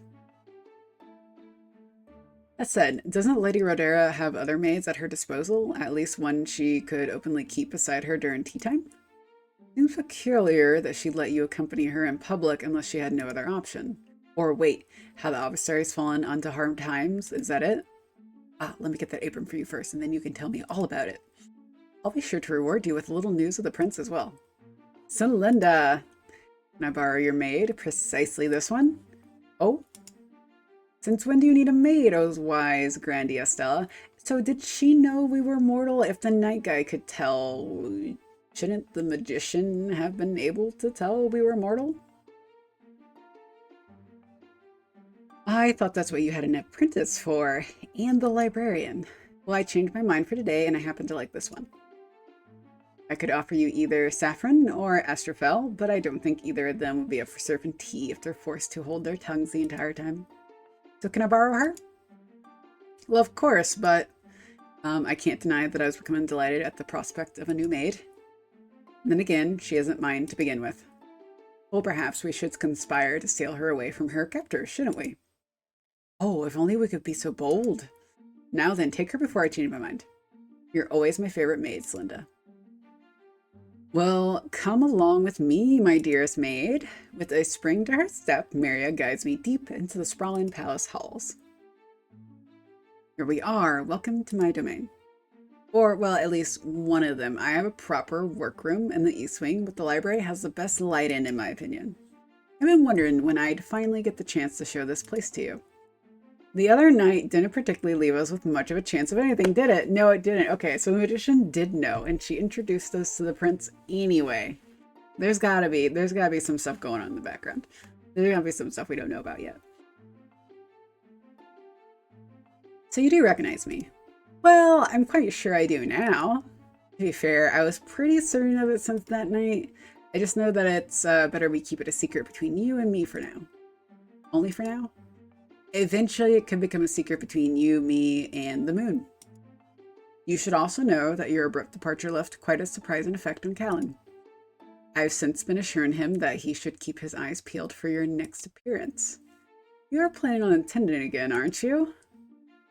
Only if I stay with you this time. I'm beginning to think that this is all some kind of charade. Quite honest, I'm beginning to think this is all some kind of charade. Oh, and how? I thought you wanted to meet Callan, so that's what I offered you that night. I just didn't expect for your meeting with him to end so suddenly. That's exactly it, Maria. How did you know that I wanted to meet him? Okay, let's be honest. Probably every woman in the fairyland wants to meet the prince, okay? It's not a stretch. Well, while I'm normally one to consult the nimbus above for my answers, was it so far-fetched to assume that you were at the ball for the same reason as his other suitors were? See, it was obvious. The only difference between you and them is that you're entering completely fresh into the market. Never mind the fact that Callan's constantly being forced to dance with the same carousel of suitors until he finally cracks and picks one. And yes, he does get rather sick of them. So this sounds like yet another secret I'll be having to keep from my foster sisters. We might as well start keeping a jar of secrets between the two of us. With the way things are in this court, I doubt the king and queen's taste in suitors for their son will ever improve. Hence why I thought I'd take a chance at matchmaking the two of you myself, even though you're human. And this could go very bad. You really did make an impression on Callan that night. Now, that's another secret that should stay between you and me. So let's get this straight. You want to help me meet with Callan again. I think it's important if you did, but not just because I'm saying so. Will you ever tell me why then? I'm sure there'll be a better time to explain everything, but not today. We're not exactly alone here. Pressing a finger to her lips, Maria points over to a shadow coming this way. A solemn fairy glides in carrying a thick stack of books. Ah, so you finished sorting those journals already, Saffron. Sorry, races cause me to lisp sometimes and have trouble with S sounds. I'm so thankful I'll be getting these off soon. I'm dying, guys. You don't understand. You don't understand how bad braces are. I'm too old for this. I'm too old to be in the workplace with braces on and lisping like a high schooler. Okay, I need these bitches gone. Who's the new maid? Sadly, she's not ours to keep, but don't think I won't try to weave something. Oh, I accidentally clicked too fast. Don't think I won't try to weave something to change that. So, does that mean you replaced an Astrophel with this new apprentice? Who said I was ever going to replace them? As a matter of fact, I have Astrophel working on those firefly deco lights that the Queen's been muttering about for the theme to next ball. And so I thought I could use another hand on finishing that elixir for a certain night, hence the maid. Well, I hope she can assist well, especially since neither Astrophel nor I are particularly in the mood to be stirring cauldrons. Neither am I. Hopefully Adri can enlighten me while I work on that alchemical recipe. Or if she's simply here to entertain me with her charm, I'll be just as delighted. It's strange to hear her say my name all of a sudden and so warmly. I wonder what else she's since learned about me and from where. Well then, best wishes on your experiment, Grandia Stella. I'll get to putting those poetry books away next. Run along then, just so I can see what the good maid can really do. Giggling to herself, Maria directs me over to a bubbling cauldron stashed inside a makeshift nook of leather-bound text. Now, you'll see here that I've got a cauldron going with plenty of herbs and essences from the royal gardens. But now comes the fun part of adding in a freshly altered prism dust. Prism dust? I don't believe I've ever seen such a thing before. It's a rare form of noon dust that fairies use to harvest during the solstices. Yeah, fuck me. Once you treat them with other flower essences, it creates a new material so strong and illustrious that it was once used by the Umbral Fairies to craft this very palace. Umbral Fairies, but isn't this realm ruled by Celestite Fairies? Well, here's a little history lesson for you. As you know, there's different species of fairies across the 3 main courts of Celarune. The dominant species of the Sunbloom Court are Hellion Fairies, the lovers of the sun. The Serenvale Court is ruled mainly by Indiflora, which is my species. We revolve ourselves around the stars and any flowers which respond to their celestial position. Lastly, in the Moondusk Court, there were once 2 competing species of lunar fairies, the Umbrals and the Celestites. Before the war, the Umbral Fairies used to rule in this very palace. However, according to Celestite historians, when the mortals of Vizdim infiltrated through our portal, the Umbrals were the first to be attacked. In the aftermath, they went extinct, leaving the Celestites to start a new rule upon the land. Since then, certain things like harvested prism dust have become a sort of lost art. But then, how do you know how to make some? Well, as an Inflora, I've been taught by my ancestors and the nimbus above on the potency of flowers, and more importantly, their transformative abilities when fused with moon dust, except I'm still working on whether I can produce enough prism dust to add into this elixir. Sir Lur insisted that if he's going anywhere near that beast again, he's going to need something stronger than the usual antidotes we produce for the Royal Guard. As I'm suspecting him to be a bit of a crybaby on the field, I'm going to try to add some extra prism dust so he runs out of excuses and fights already. Making prism dust does require proper alchemical processes, some patience, and most of all, Maria plucks a crystal vial from beside the cauldron, thick with a bright silvery essence. The tears of the moon. Quite lovely little thing, isn't it? The Umbral Fairies used to harvest this as well. The surviving texts say that it wasn't just used for making prism dust, but for plenty of other antidotes and oddities too. I only wish the Celestites had done more to recover the other texts for us to learn more about its mysteries. While I keep listening, I'm strangely entranced by the silver in the vial. There's one mystery I'd like to know about right now. It's why I'm feeling so parched all of a sudden. Even as she sets the vial aside, I can't seem to tear my eyes away from it. Maria, do you really not know what else those tears were used for by the Umbrals? I can only take a guess, but we know at least that it was often used in elixirs for raising one's stamina. What kind of stamina? But then again, it could also be used for forging these pillars you see all around this palace. And did the text not say anything about how it tastes? Oh, it's taste. As Maria stops to think, my eyes wander back to that vial. I don't understand. I've never had such a reaction like this before. Every time I look at those tears, I just feel this strange need, this sudden thirst. Then again, I suppose I didn't have much to eat before coming here. That wouldn't make no, that doesn't make sense. Come on. Still, shouldn't I be asking for some crystalline water or a bite of snowfrost bread instead? And yet, despite trying to be sensible about this, I want a taste. Ask Maria for a taste, take the vial from her. I'm not going to take the vial. I'm not that ballsy, guys, okay? Heavens above, I'm shaken just from watching her pick up the vial again. May Maria forgive me for the ridiculous request I'm about to make. Maria, can I ask you something else? That's what I'm here for, aren't I? How would you like for me to satisfy that curiosity of yours? Could I try a taste of those tears? Oh no, she stopped stirring the cauldron. That has to be bad, isn't it? Oh, you do? Does it really look that appetizing to you? I do suppose it's probably better than whatever you've been served by that ruddy family before, but don't tell them that. Grown suspicious, Marius slowly teases the vial in front of my face. How curious and endearing. You really want these drops, don't you? Do you even know why? If I did, then I'd tell you before I embarrass myself further. If you did, then I wouldn't have the pleasure of seeing such an instant reaction out of you.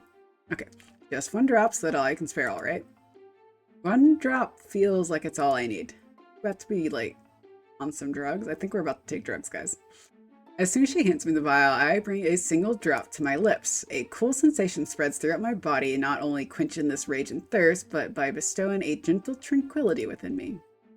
Even for just this moment, I feel better than I've felt in years. But now, here comes the aftertaste. Ah, it's not pleasant at all, is it? The last time I tried it myself, it sort of tasted like fumes. At least I know now that it isn't toxic, because you've had some too. Well, as an inflower, I tend to be immune to most toxins. Those tears could still be poisonous to mortals. Maria, say something, please.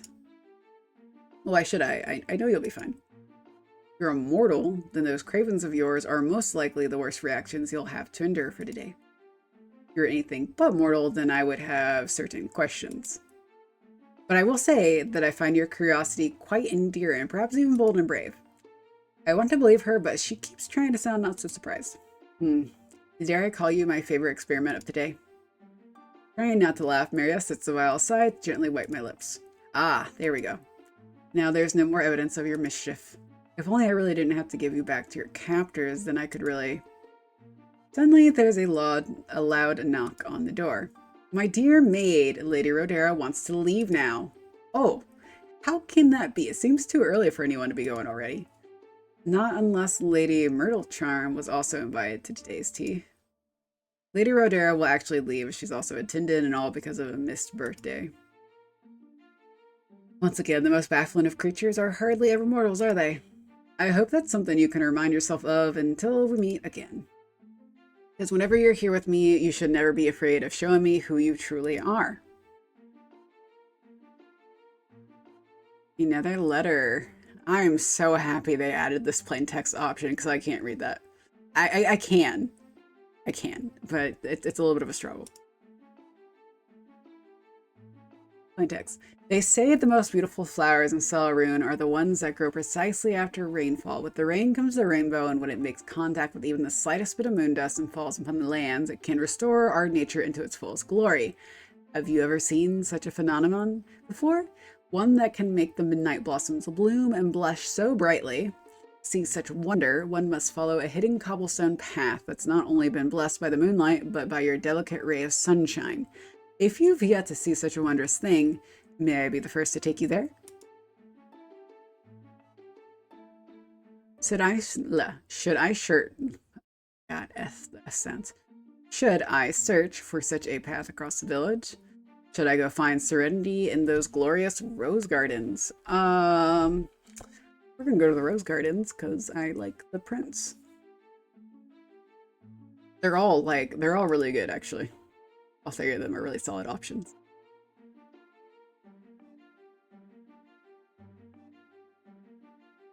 I've been letting the moon guide me to you, but now I sense a change in our cosmic past. I thought we understood each other, and someday could ever come to a point where the serene silence between us would alone speak for our hearts. Perhaps I believed that we held a connection stronger than what the stars dictated. Now I know that sentiment might only rest in my reveries. As such, I'll set you free from my words, along with a shard of my broken spirits. Unsuccessful endeavor. You have not succeeded in acquainting yourself with the proper company through the mysterious letters. Thus your journey must commence anew. Oh, shit, I should have saved.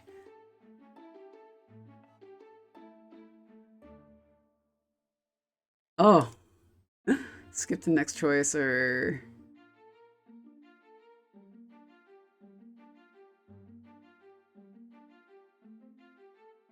Surely tonight could have still been an exception. This is the first time I've ever heard of a household staff being invited alongside the family. Correction. Only our fellow Celestite staff were invited, my dear. It so happens that you're the only one in this household who's, well, not quite. Well, Lady Rodera lips grow tight as she stares at me from head to toe, right down to my lack of pointed ears and luminescent aura. Oh well, such a shame. I suppose that missing one night of a ball must be a smaller price to pay than staying in that horrid mortal realm. You were practically in rags when we rescued you from that hellish hole you'd crawled into just to hide from the acid rain. You can come out now, anemone. Clutching the letter, I glare into the garden. You can come out now. What happened to being so desperate to head to the ball in time? And now you're out here playing such childish games? And really hurtful ones, mind you. Adri, I don't see any anemones in this garden. Besides, anemones I know don't do much of anything other than complaining about the weather. Even the other flowers here agree with me.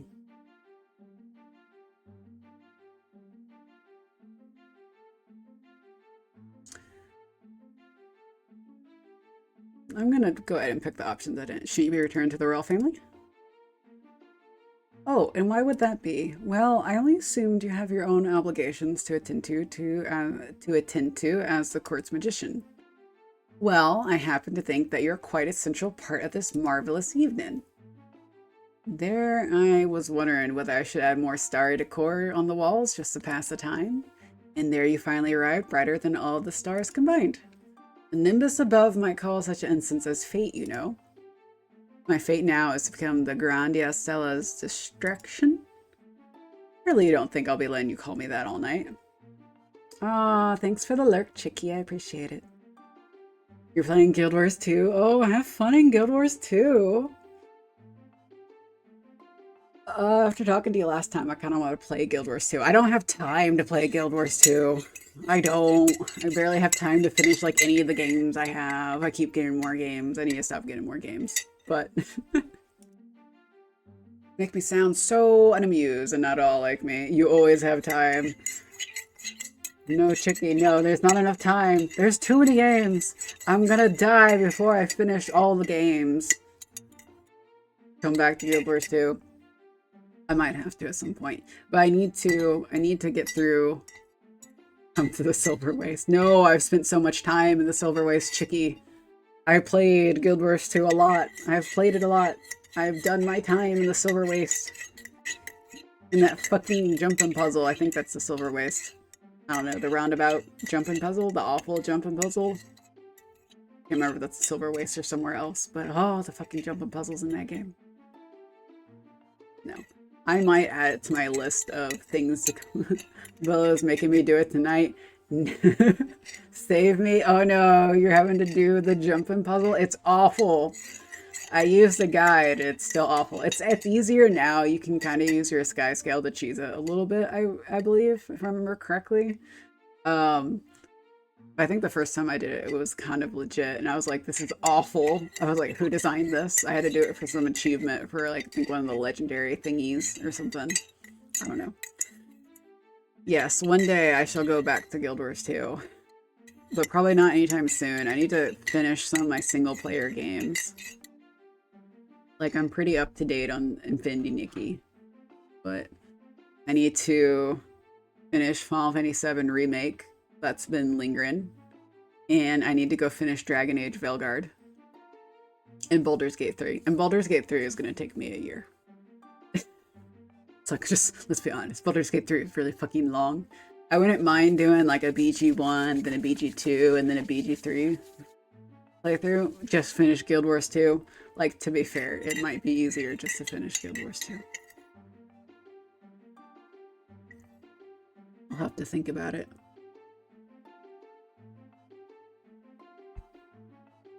Why don't you just call me Mario? Okay, yeah, we've seen this.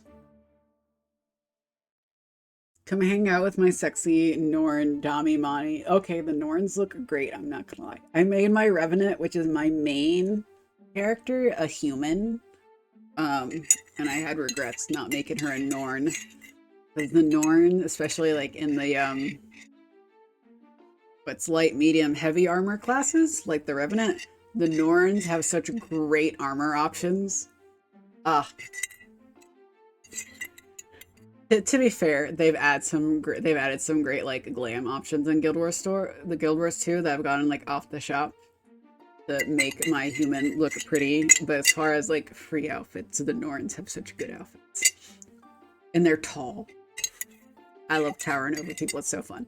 Now I will say, like, in Guild Wars 2, Rom was my favorite, and I always pick a guy to ship with because that's just my thing. Final Fantasy 14, it's Grahatia and Imeric.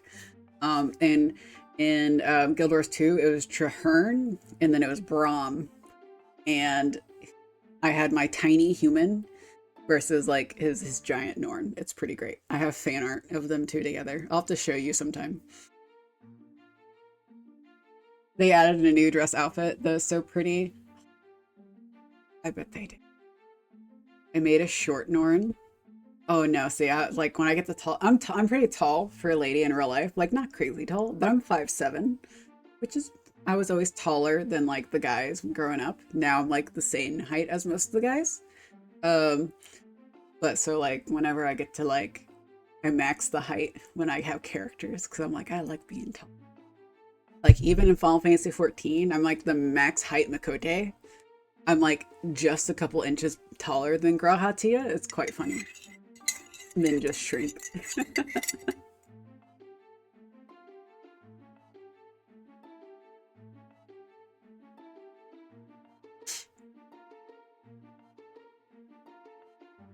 It's 8:30. Oh, I'm so nervous that I wish this really was a dream. Well, if you woke up, then you'd be left without a happy ending, wouldn't you? And you believe that's what I'm supposed to have with Prince Callan? But yes, I will have to add Guild Wars 2 to my list of things to get up to date on. I'm not gonna lie. I just don't know when I'm gonna get to it. I have an Otome game, Hanakari, that I got for free that I need to finish. I've procrastinated on that so bad. But yeah. I've been working on the story and Bella is just like, let's do the jumping puzzle here. Okay. Yeah, I'm not good at jumping puzzles. Like, I'm not big into platform gaming or anything like that. And like, fuck me and jumping puzzles and MMOs because I don't feel like MMOs are necessarily designed for platforming. But they have jumping puzzles in Final Fantasy 14. And there's so many fucking jumping puzzles in Guild Wars 2. I bought the teleport to friend in Guild Wars 2 just so I could skip all the fucking jumping puzzles for the daily things. We do have the jumping puzzles for every section. They do. And there's achievements. And I've done lots of them. I've even done the stupid fucking bucket, the not so secret. I teleported to friend to some guy at the not so secret puzzle and then I landed in the bucket. I had to do it. So Bella says to that. Right. And I've done several jumping puzzles myself, and I'm like, I do it once, and I'm like, I don't need to do it again. Or like, have you got to? Ooh, there's a one that's like there's a jumping puzzle throughout the volcano. You have to do it to get a legendary. I had to do it 3 fucking times, and you can't cheat it. Mesmer portals or go. Yeah, for the volcano puzzle. Basically, there are mesmers that just are like, hey, you pay me some gold, I'll take you through the puzzles. She hates that one. Yeah, it's awful, and I had to do it 3 fucking times. You had to do it once before the legendary, and then once you got like finished that one, then there was a collection, and you had to go back. And then I had to go back a 3rd time for something else, and I was like about ready to flip a fucking table. I was like, God, fuck this jumping puzzle. Why 3 times? Why? I was so mad. I was like, I got the legendary out. I got the legendary items. This one table. It's a big table. But yeah, that one is evil. Because you do have to glide. And even if you get mesmer portaled, you have to glide correctly. You can get left behind. It's quite sad. There are people that make lots of gold doing that. I don't have glide. Oh, you don't have the... You don't have the glidey thing? I guess that's Heart of Thorns. You're not at Heart of Thorns yet, are you, though? You're on, what, season 2? Yeah, so you still got quite a bit to go before you get it, but I think you have to do... I mean, you could probably...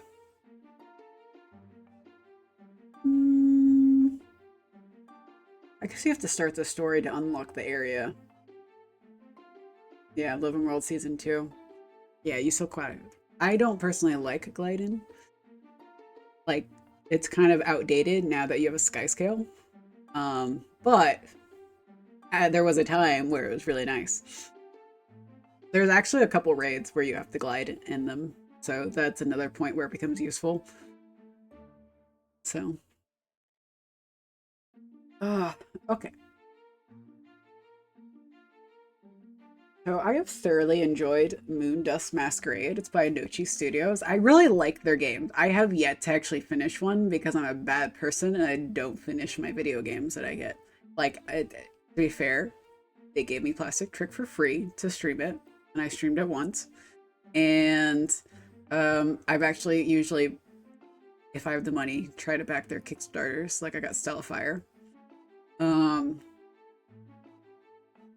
And I have not finished Stellafire either.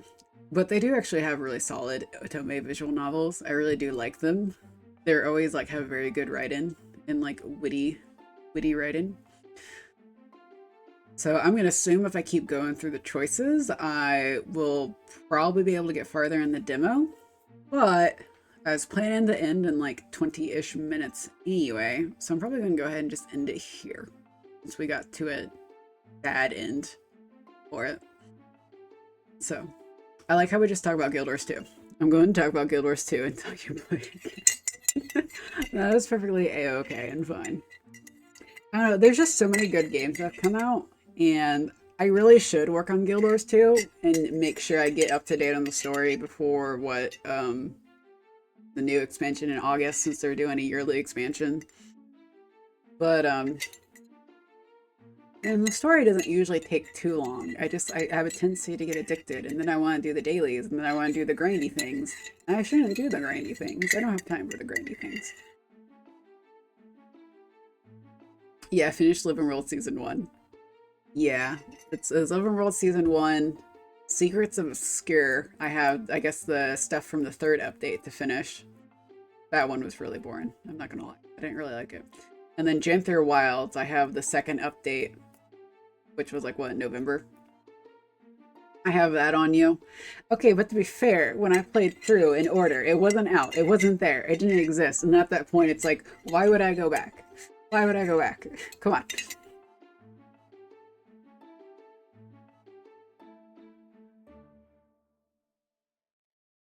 It's like, I did play the game in order based on what was an option to me. And they were like, no. Living World Season 1 was abandoned. It was long ago. You don't have access to it. And it was like, here's a 30-second video to say, this is Braum, this is Timey. We're not going to explain how you beat them or anything. But, so, yeah. I think if I went back to play, I'd probably focus on finishing Secrets of the Obscure first. Since that's kind of unrelated. And then I'd probably go do Janther Wilds to get up to date on that for what the 2nd part came out. I think like November or something like that. And I assume the 3rd part's not out yet. I don't know when that will come out. And then I'd probably go back to Living World Season 1 if I actually finish those 2. So. I do need to make sure, like, the Secrets of the Obscure, they always have an achievement where you go finish the meta before you finish the story, so I do want to get that. They did it for End of Dragons. I assume they'll do it for Janther Wilds too. And so, and I've done the meta a bunch of times in Secrets of the Obscure, but the problem is you have to be on that chapter of the story. So I'm going to have to get to that chapter, and then I'm going to have to pause and go do the meta, which is a pain in the ass. And then I can finish it. And then I also get hung up on getting the masteries. Hey Vivian, thank you for snapping by. I appreciate it. You're lurking? Are you done streaming, Vivi? Weren't you streaming earlier? I think me, you, Moogie, and Foxy, we're all streaming at the same time. Thank you for the lurk. I appreciate it. We will eventually be going to someone. I don't know who yet. Somewhere we will be traveling. So you're Chicky, you are making me want to add it to the list though. The only problem is, let's see, this Saturday, So I'm turning my schedule into like Tuesday, Wednesday is story time where I work on visual novels. And then Thursday is farming time where I work on a farming sim. So like every other Thursday I'm playing with Vivian, Foxy, and Moogie on Stardew. And then the opposite week I'm going to work on like my own farming sim or potentially another collab of some kind or like a simulator game kind of like thing. And then Saturday is for kind of whatever I want to work on. So I got a key for fuck, what is that game called? It's a boba tea game. I think it's Call of Boba. You run like a boba tea shop. It's a little management sim. My Steam is not working. Let's see where to go. Yeah, Call of Boba. You look like a little. I think you're a penguin, and you run a boba tea shop. Call of Boba. Call of Booba. Yes, Call of Booba. So I'll be playing that on Saturday, and maybe Fields of Mystria. Because Thursday this week is Stardew week, and Fields of Mystria updated, and now you can romance the dragon guy. So I have to determine if I want to romance him or if I want to romance Island. Because the reality is, I don't play the Farming Sims enough to romance more than one person. So like, I only play once. That's it. I get to pick one person to experience the romance. I need to date the dragon man. So that is what this Saturday is. And then like next week is probably going to be, I have a BL visual novel to start and play. I got it through Keymailer. And then that Thursday will probably be either Polia or Fields of Mystria. And then that Saturday I have a little bit more open. But Final Fantasy XIV has an update soon. So when that comes out, I gotta do that. I gotta figure out where I can fit in Guild Wars 2. Because I also need to work on Infinity Nikki. I need to get the grab the things. So it's like fitting in Guild Wars 2. This is also why I don't play Honkai Star Rail anymore. I haven't played Honkai Star Rail since like October. I'm so far behind on that. It's just like too many games, and then I got like a bajillion Otome games, and then plus I gotta finish Hades.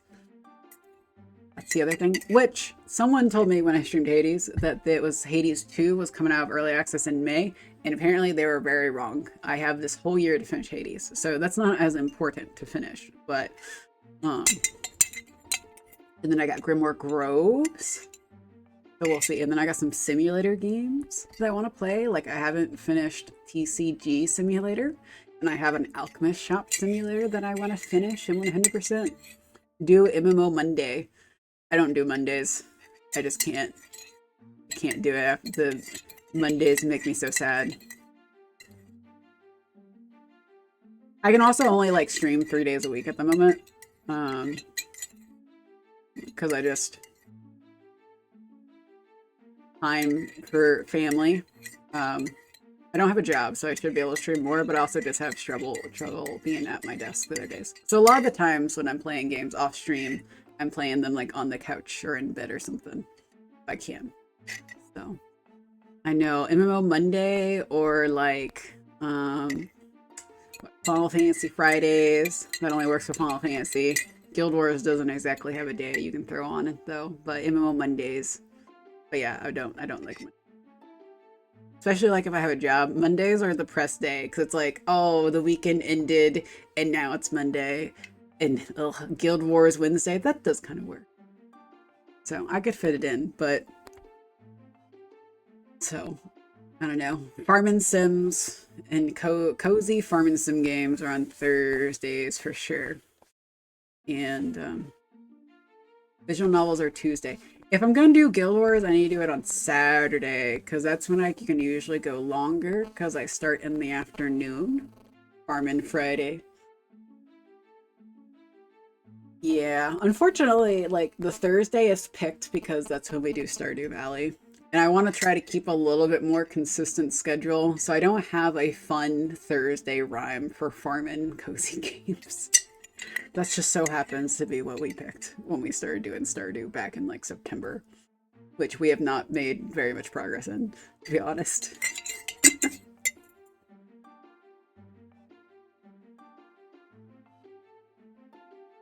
So But yeah, if I'm going to do Guild Wars 2, it probably need to be a Saturday. Because I can go longer on those.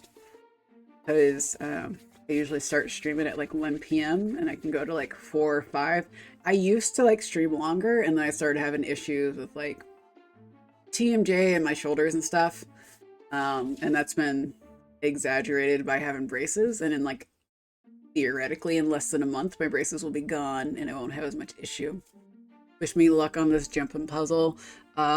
Bless you with good RNG and that you do not miss your leaps and fall to your death.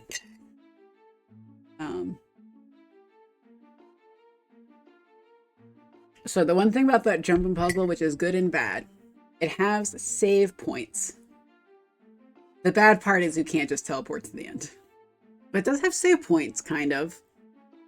Or once you make it past a certain point, you'll basically have a time to get back to that and keep going. Yeah, Def, watch your health. You are important. Oh, I appreciate it, Chicky. Very sweet of you to say. Yeah, I'm hoping, because I used to like, it's kind of wild. I used to stream like Genshin Impact when I first started streaming, like at 5+ hours at a time, quite easily, or 3 to 4 hours during the week, once I'd get off work and stuff. And then my health started getting kind of bad, especially like, like really bad this past year. So it really got bad once I got braces, and I grind the shit out my teeth at night, apparently. I can't wear a splint. Yeah, don't ever do it. So, the braces, after I've had them for like 2 years, 2 years with like the top set, and I think the bottom set got put on a year ago. Once the bottom set was put on is when it started going downhill. So that they're going to be gone. I have the appointments made, and the braces come off in April, like the first week of April, and then I get a splint, I think around April 15th. So I'm hoping like the pain issues will be gone. And then potentially I may have to go back and do some physical therapy for TMJ stuff. But it should actually stick this time because I won't be aggravating my muscles with teeth grinding. So I'm very fucking excited for April. I'm so ecstatic, and I won't have bans. I'll be able to not lisp when I say S words anymore. I feel like a high schooler because occasionally I say words and I lisp, and it's embarrassing. So I'm very excited. I might have a celebration of Adri's braces are fucking gone. Let's have a party. Let's go play games. Okay. I need it's actually, it is 8:50 my time. I need to end at 9. I need to go do a Final Fantasy 14 PvP match because I hate myself. Excuse me. And I need to eat. I had kind of a late lunch, so your body and voice are beautiful and unique. Ah, thank you, Chicky. That's sweet of you. Yeah, my voice is unique. I'm just happy I won't be lisping so much. And I'll be able to like, I have braces have bands on them, like not just like the little bands you see, but towards the end of your treatment you get these big bands to hook on stuff. So I don't mind your list. Oh, I appreciate it. That's sweet of you. I just don't like it because before braces I didn't. I had a stutter. I've always kind of occasionally have a stutter, but I didn't have a lisp until this past 2 years, and I'm like, oh yes, this will be gone. I'm happy. Even if it's not bad. No one's ever made fun of me for it, like in IRL or in streaming or video gaming or anything. No one's ever been a jerk about it. I'm just like, it's weird. It's weird. It's weird with the braces to like hear myself and the struggle to say words on occasion when it's like, I could say this before.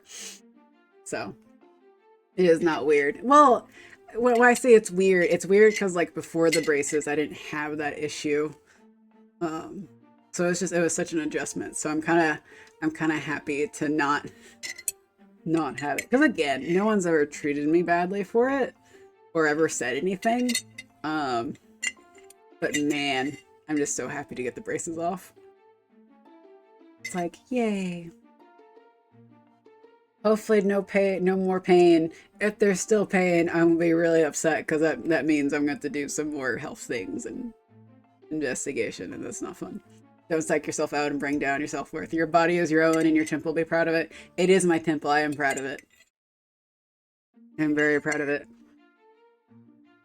My temple is very fucking expensive.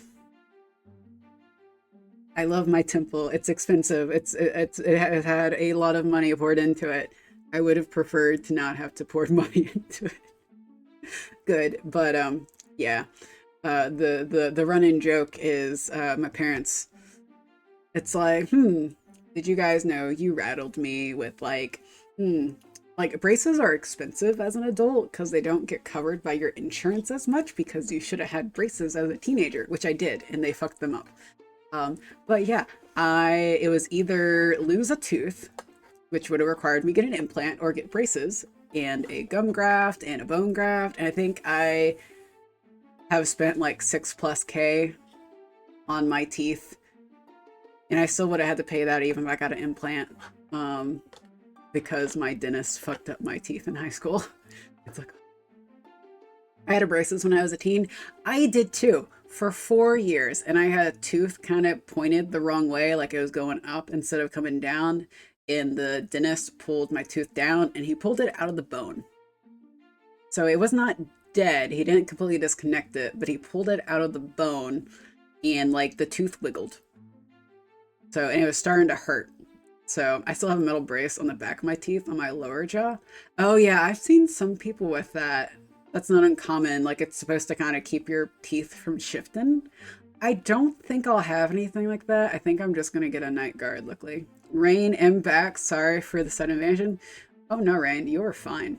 You are fine. Unfortunately, you came back for me kind of ending because I need to go do things. I need to play Final Fantasy 14. I need to get a PvP match in, and I need to go eat.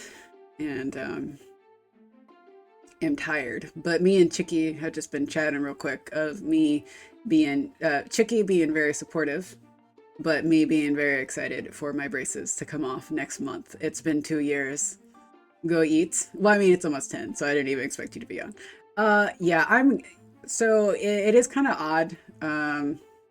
The bands I have on my braces, like the big bands, hurt so much that pain actually kind of like makes me ignore the normal TMJ pain. So like being at my desk, I can be at it for longer than I used to, so it's getting better. But I am kind of hoping once the braces come off, I'll be able to kind of stream for longer, like on Saturdays. During the week is still going to be kind of hard just because it's like, gotta get, go to bed, get ready for work once I get a job again. Um, I'm hoping I'll be able to stream for longer on Saturday once the braces get off. So, but yeah, it is kind of pumpkin time for me. This is usually when I start to pop. Because this is also usually when my teeth start to hurt a little bit more, especially with like the visual novels. Because I have to like talk a lot. And then my teeth start hurting. So, but yeah, excited for the braces to come off.